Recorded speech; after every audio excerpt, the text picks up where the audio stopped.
Cobra Kai Season 3 dropped yesterday on Netflix. Once again, it stars Ralph Macchio, William Zabka, and more. After the crazy events of Season 2, Miguel and Robbie find themselves in life-threatening situations. Sam is dealing with some mental trauma, and both Daniel and Johnny are worried about their dojos and students. Now, it's pretty safe to say that this was one of, if not the most anticipated show of 2021, because when they first added it to Netflix, I don't know when that was, like August or something, I binged all of it in like a few days. I watched like the first season. I think it took me like 2 days to watch each season. And I absolutely love them. And the original Karate Kid, I sadly don't own it, so I was just like, Outsiders, yeah, that makes sense. The original Karate Kid has been a favorite of mine for years. I remember back in 2016 or something, I watched through the original trilogy and then the Jaden Smith one. I still haven't seen the next Karate Kid. I don't know where to watch it or if it's even worth watching. I love them at the time, even though I was aware they weren't that great of movies, the sequels. And ever since then, I've always wanted more, and I am so happy that this show is so great. Just like the first two, Season 3 is awesome, and it didn't disappoint, which surprises me because I had such high expectations for it. Once again, it has all the action, emotion, and conflict I crave while watching this, and I binged it all yesterday. I just started it and I watched the entire season because they're so good at hooking you onto the next episode. As I said, it's set up so well because every episode in the last like minute or something really important happens, so it hooks you, and then you go on and you watch that next episode because you want to know what's happening. And they did that for the previous seasons, but here it really shows, and I really love that about it. I went into this season blind as well because I chose not to watch the trailer because I didn't want certain details revealed for me that I'd be watching and be like, oh yeah, but this happens in the trailer, so that's gonna happen later, you know?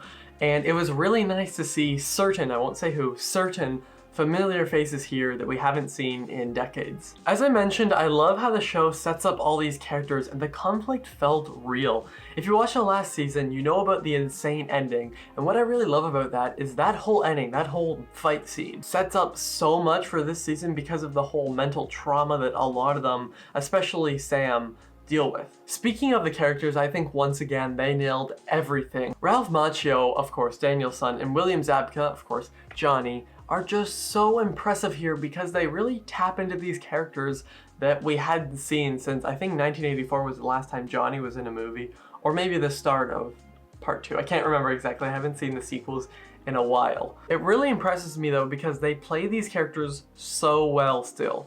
Every little detail, every nuance, everything feels like these characters from the 80s. The main teenagers are also fantastic. I'll probably say all their names wrong, but especially Mary Musser, who plays Sam, Tanner Buchanan, the one who plays Robbie, and Zolo, I'm sorry, I can't say his last name, it's right there, the one who plays Miguel, are all phenomenal here. And normally when you have a kid or teenage performances, sometimes they can annoy you. Now obviously I think they're probably in their 20s, but still, younger actors can sometimes annoy you. But they don't here. Especially these three in particular. Throughout the entire show, they never have annoyed me. They've all been really, really strong. And without being too specific, I noticed that some of the other side acting improved.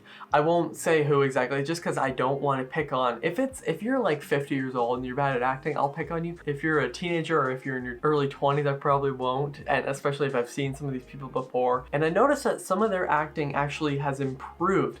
And in season 3, it didn't really bother me because there were a few lines, and that's one thing with the show, a few lines of dialogue are cheesy, and I kind of like that because it makes it feel like the 80s, but it does take me out of the moment sometimes, and I don't always blame the actors for that. Obviously that comes down to the writing too, but I noticed that here it didn't exactly feel like very I'm coming for you kind of lines like that. That's just an example. That's just the first one that came to my mind. And I really appreciate that. I like how, you know, they've kind of improved, and as we've gotten to know some of these characters more, it's gotten better. Another thing I noticed that improved was the actual fight choreography, because in the first two, for the most part, it was really good, but there were a few fight scenes where it was like, so you could really tell they weren't exactly contacting because they'd hit and then they'd turn, or like it'd be like, which doesn't always, look real. But something I also noticed that they did more of is they put more kicks into these bigger action sequences, and it's a lot easier to fake a kick than fake a punch, at least it seems like it.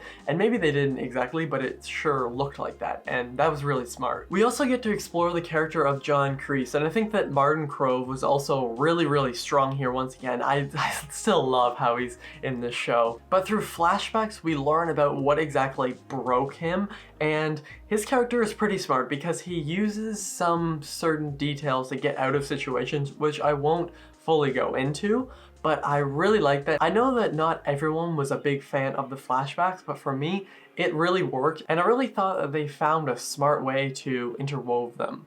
I think that's the right word. They also managed to top that final fight scene, and I think that says enough right there. Cobra Kai Season 3 might just be the best one yet. The emotions have never felt more real, and through the fantastic fight scenes, but also smaller character moments, once again they found a way to blow my mind. The acting is easily the best it's been, and the writing hooks us and makes me crave more. You do not want to miss this one. I'm gonna give Cobra Kai Season 3 an A-.